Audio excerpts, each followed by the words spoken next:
So it is now recording. So today we are going to do a quick webinar about how to write a great description. Your description is important for getting people into your webinars and joining your communities. So to start off, I am Megan. If you have any questions, feel free to email me here or type them in the chat box during the webinar. So today we are going to talk about the 6 basic things to write a great description. You need to be concise. You should space out your text. You don't want to write block text. You should use lists or bullet points, which I have done here. Choosing a picture is very important. Starting strong lets your members know that you are off to a good start and draws them in. And details. So details and concise may be a little contradictory, but you want to be short, concise, yet detailed and informative. We'll get farther into that in a little bit. So to start, the first one is to be concise. Short and sweet, it's always the best way to go. Your possible attendees don't want to read a novel when you're writing a description, so you want to keep it short. Just know you just want to be informative. The who, what, when, and why of your webinar is in your description. So here's the landing page for scheduling a webinar. So right here you can see that the why is in this little box, what and when. So why is pretty similar to what. It's just telling the people what your webinar is going to be about. And then the what down here is shorter, maybe just a word or two of what the webinar is covering. And then when you schedule date, time zone. This is important because some people, maybe your entire crowd is in Europe, so you want to be careful of that. And then your length. Next, we have the what, a little bit more continued, and the who. So here's another continuation of what, the categories. So on Big Marker, we have different categories to help you organize what your webinar will fall into and help people search for it. So you can type them in here.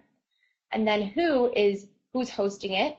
So this webinar I am hosting. I'm part of the community organizers community. And then your presenter down here. And then who attends it. So this webinar is public. If you are looking for a private webinar, you click the private button, and then you can only register with a invitation from the presenter. The next step is to space it out. Short paragraphs are easier on the eyes than reading block text, and the return/enter button is your friend. There it is on your keyboard. Hope everybody knows it, but this is your friend. Here's a little example. So members will not appreciate blocks of text. Short paragraphs with spaces are easier on the eyes, and it keeps the members intrigued. If you write just block paragraphs like this one on the left, your members will most likely skip around, maybe lose some information. If you write short sentences and space it out with the enter button, it's easier to read, you keep going, your members won't get distracted as easily, and they'll get all the information they want quicker.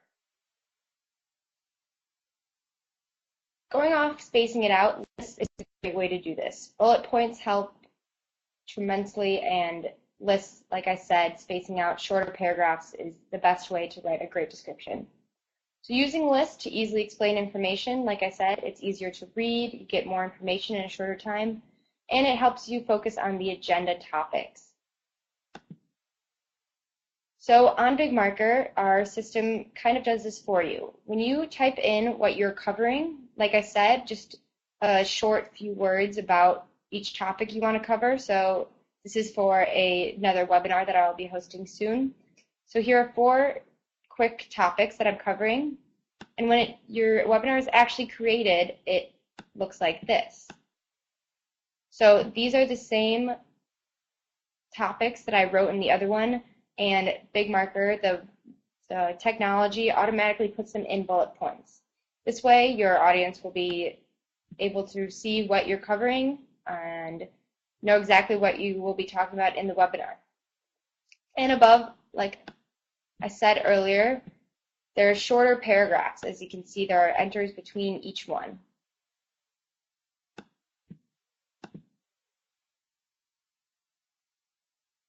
So the next step is to choose a photo. This is very important. It will help people know what your webinar is about. It'll give them more information visually, and it's more appealing. More people will like to attend if you have a picture.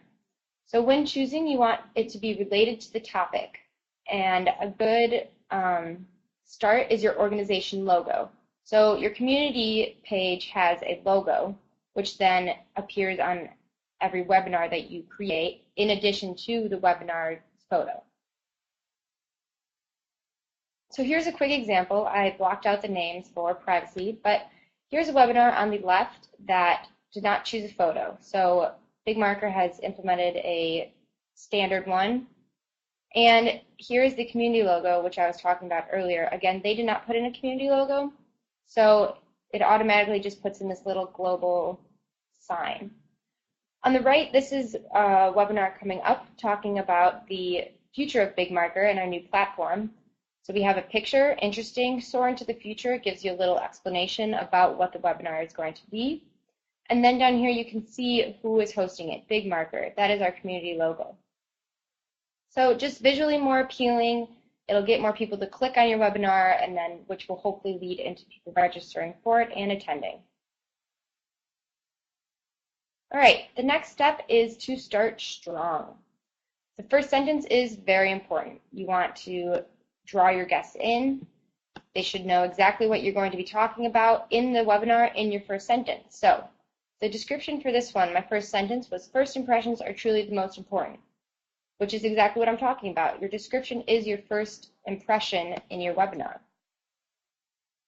So next, you want to provide brief information about the topic, and some possible ways to draw people in is asking a question or giving an example, like, how would you write a great description? And then go on to explain what you will cover in the webinar.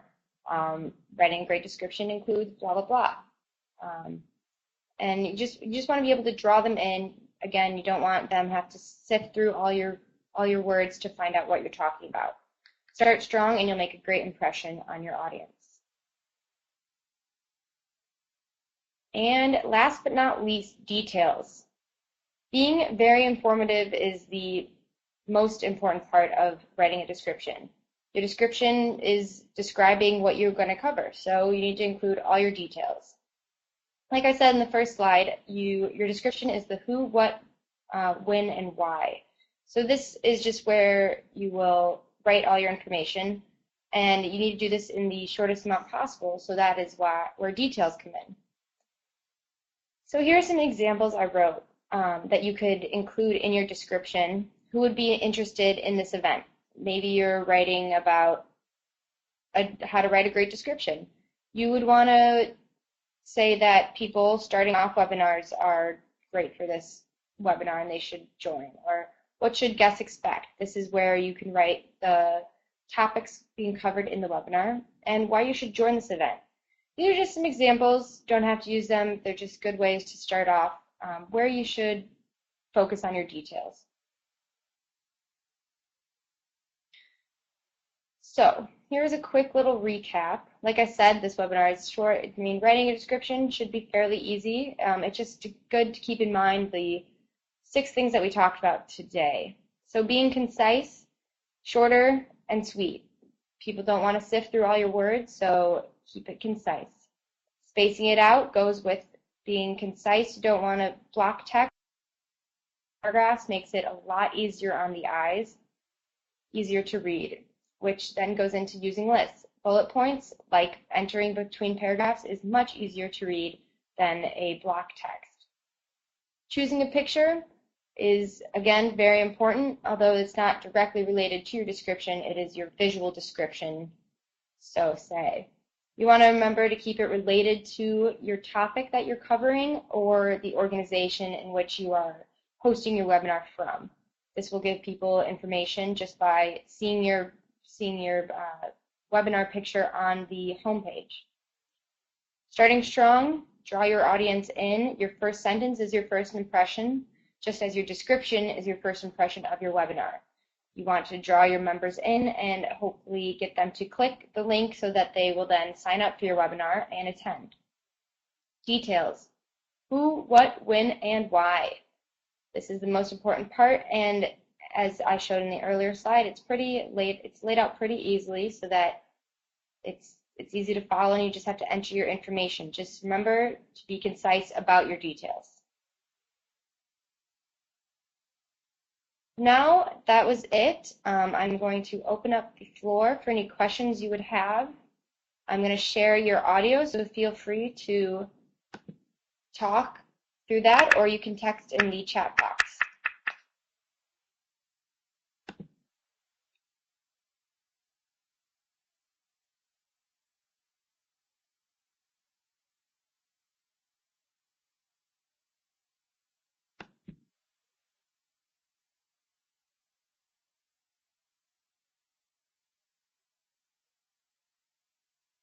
Just so you know, I have ended the recording, so the webinar is finished. The recording is being processed, so feel free to ask any questions. Here's a little, sorry. Here's just a recap again. If you don't have any questions, it's fine. Feel free to email me here. Here's my email address.